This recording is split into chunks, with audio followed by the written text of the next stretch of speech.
Ayan. Nga eh, buti nga eh. Thank you sa grade.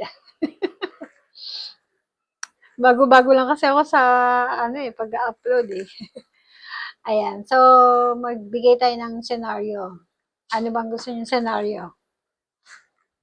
Nagbayad si customer mo pero kulang. Na? Gusto niyo yun? Okay. Eto. May isa pa palang way.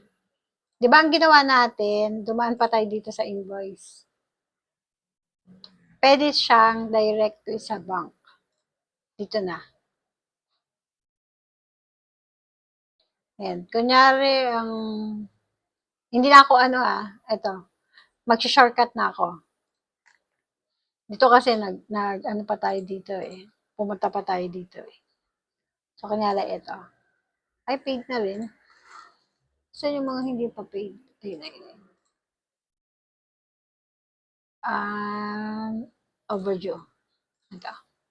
So, di ba, ayan na yung overdue natin. Tapos, nagbayad siya. Gagawin lang natin dyan, same, hindi na ako pumasok dito. Hindi na ako na ganyan. So, gagawin ko dyan, shortcut. So, ito yun. So, kailan ba nagbayad? Anong invoice? Ay, mali.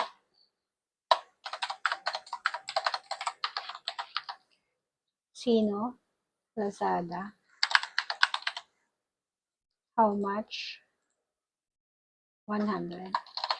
Ay, kulang nga pala yung bayad natin, no? So, 80. Add and close.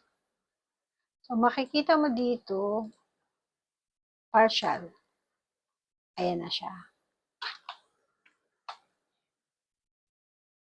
So, may balance kang 20 pesos. Ganyan lang siya. Tapos, kung halimbawa, magpe-paid ulit siya,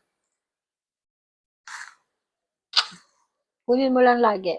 Ang reference ni Odoo para ma-paid yung isang invoice lagi, partner yan. Yung invoice number at saka yung partner. So, 20 pesos.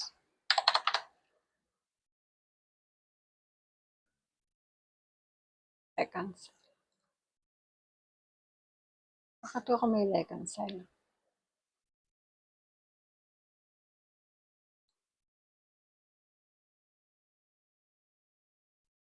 Tama ba yung ginawa ko? Invoice number.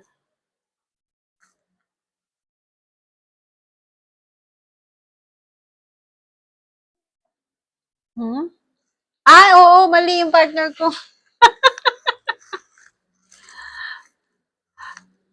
Lazada, no? No? Tama? Lazada ba yun? Ayan na siya. Ayun na, nag-paid. Ayan. So, ganun yan. Ganun yung pagkaano. Ako? Dito. Diretso na sa bank. So, isa-shortcut mo to. Shortcut mo yung pay.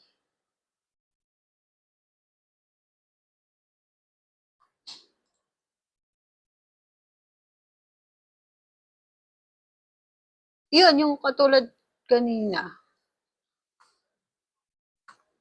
Kung sa bank, sige, anuhin natin. Sa monthly kasi ako eh, pero try natin. So, kunin muna natin yung unpaid. Ito. Ito, kunyari, ayan.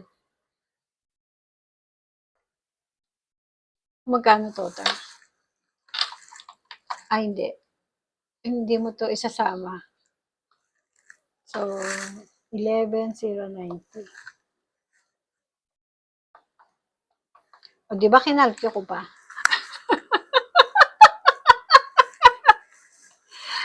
Go to bank. New.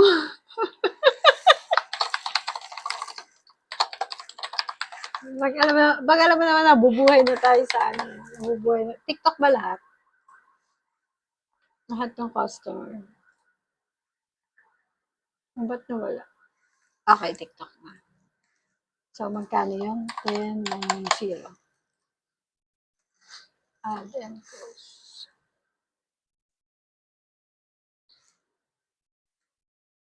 Ayun na. Paid na siya lahat. Diba? Hindi na tayo dumaan dito sa loob ng invoice. Sa bangka lang. Paano ba yan? Wala na tayong isa sample. Ito. May isa pa akong example.